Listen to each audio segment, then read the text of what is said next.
Hafsah has brainstem compression and cervical 1, cervical 2 dislocation with severe spinal stenosis at base of skull. It's gonna be 2 operations, transoral surgery through her mouth, tie up her cervical 1 and cervical 2 together from the back. I think this is exceptional punya recovery. This is a story about a girl named Hafsah. Hafsah is a 7-year-old girl, my 7-year-old girl.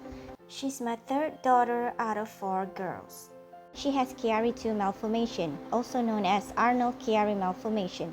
It all started on her birthday, 5th of August 2023. On her birthday, it was Saturday. In the morning, she went out to the bakery with her father and her sister to get her birthday.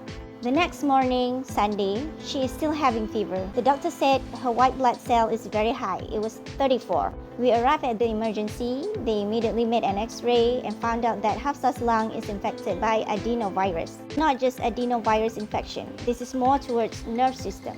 Hafsah deteriorates really fast. At first, she can't walk, and then she can't even stand up, and then she can't sit right up.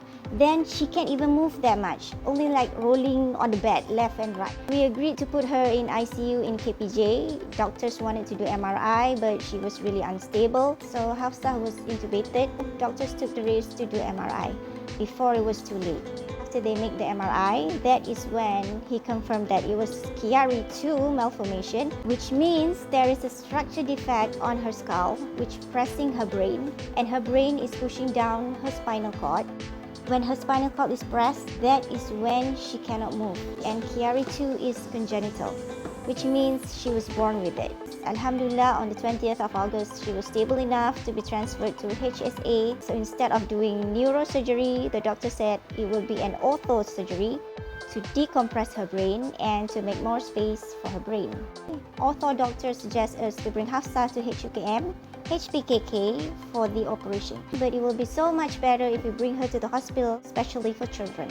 That night, all doctors came in and out to check on Hafsah. Ortho, peds, ICU doctors, or like everybody. Ortho doctors immediately made CT scan, and so basically there is gonna be 2 operations. First, they are going to trim her bone using transoral surgery through her mouth, and the other one is to tie up her cervical 1 and cervical 2 together from the back.